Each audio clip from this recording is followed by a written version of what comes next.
Jamaah yang dimuliakan Allah, yang nanti akan diaudit pertama kali adalah sholat kita. Ini kalau masalah ibadah. Tetapi yang diaudit pertama kali dalam masalah dosa adalah penumpahan darah. Awwalu ma yuhasabu 'alal abdi yaumil qiyamah fid dima. Yang pertama kali nanti akan diaudit dalam masalah dosa itu adalah masalah darah. Kalau diaudit dalam masalah pahala itu sholat kita. Kalau sholat kita bagus, yang lainnya mudah-mudahan akan dapat nilai bagus. Yang kedua, kalau dalam masalah dosa, selama di dunia kita belum pernah menumpahkan darah manusia, insya Allah yang lainnya akan diringankan oleh Allah Subhanahu wa Ta'ala. Tapi kalau sampai kita pernah menumpahkan darah manusia, walaupun itu kita lakukan secara tidak sengaja, maka proses pada hari kiamat nanti sangat berat dan cukup lama. Bapak Ibu sekalian, kalau kita naik mobil atau bawa motor lalu ngebut, nggak sengaja nabrak orang, akhirnya meninggal dunia, maka orang yang membunuh manusia secara tidak sengaja dalam Islam hukumannya ada 3. Hukuman yang pertama adalah dosa kepada Allah yang telah menciptakan dia punya nyawa. Kok kita cabut semaunya walaupun tidak sengaja? Maka dosa yang satu ini hukumannya adalah berpuasa 60 hari berturut-turut. Gagal satu kali harus diulang dari awal. Ini buat yang nabrak nggak sengaja. Yang kedua, dosa kepada keluarga korban. Yang kita tabrak seorang laki-laki yang sudah punya anak dan istri, maka dosa kepada keluarganya kita tebus dengan membayar denda 100 ekor unta atau 2,5 miliar rupiah nilainya. Kenapa? Gara-gara dia kita tabrak meninggal dunia, anaknya jadi yatim piatu, istrinya menjadi janda, ibu bapaknya kehilangan anak laki-lakinya. Itu dosa yang kedua. Dosa yang ketiga, dosa kepada yang ditabrak.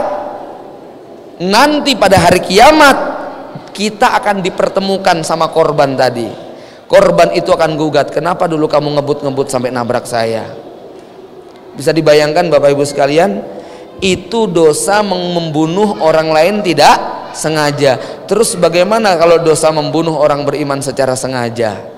Man qatala mu'minan muta'ammidan fajazauhu jahannam khalidina fiha. Siapa yang membunuh orang Islam, membunuh orang beriman secara sengaja, maka balasannya adalah masuk ke dalam neraka jahanam kekal selama-lamanya di dalamnya. Maka berhati-hatilah dalam dosa yang berhubungan dengan masalah penumpahan darah apapun alasannya, ya. Jamaah yang dimuliakan Allah, Allah juga berfirman, al-yauma nahtimu ala afwahim wa tukallimuna aydihim wa tashhadu arjuluhum bima kanu yaksibun. Pada hari di mana kami menutup mulut mereka, berkatalah kepada mereka, kepada kami, tangan kaki mereka yang akan memberi, tangan-tangan mereka akan memberikan kesaksian, begitu juga kaki-kaki mereka terhadap apa yang dulu mereka kerjakan. Jamaah yang dimuliakan Allah, kemudian manusia di antara pemandangan lainnya, mereka akan tenggelam dengan lautan keringatnya. Jangan kita pakai hukum di dunia, hukumnya apa Pak? Kesetaraan air itu Pak, bukan hukum Pascal ya. Hukum apa? Bukan hukum Archimedes. Pokoknya air itu akan mengikuti bentuk tempatnya. Namanya hukum apa Pak? Nah sudahlah, pokoknya hukum begitulah. Artinya apa? Kalau kita kemudian berdiri antri yang termasuk mendapat naungan Allah, sementara sebelah kita itu adalah orang kafir jahat yang mereka akan tenggelam dengan keringatnya, maka keringatnya itu cuma mengenai dia, tidak mengenai orang beriman yang ada di sampingnya. Hukum akhirat itu berbeda dengan hukum dunia. Tidak gara-gara loh harusnya semuanya kan rata kalau ketinggiannya segitu, kenapa bisa beda-beda? Oh, itu hukum di dunia yang tidak berlaku untuk hukum di akhirat. Dan satu hal Bapak Ibu jamaah yang dimuliakan Allah, pemandangan yang paling mengerikan nanti di akhirat adalah setiap kita akan dikumpulkan dengan idola kita.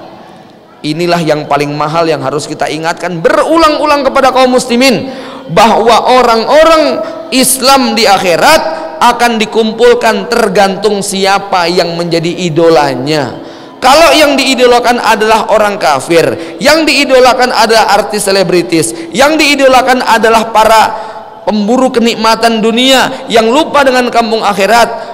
Ar-rajulu ma'aman ahabba, seseorang nanti akan tinggal bersama yang dicintainya.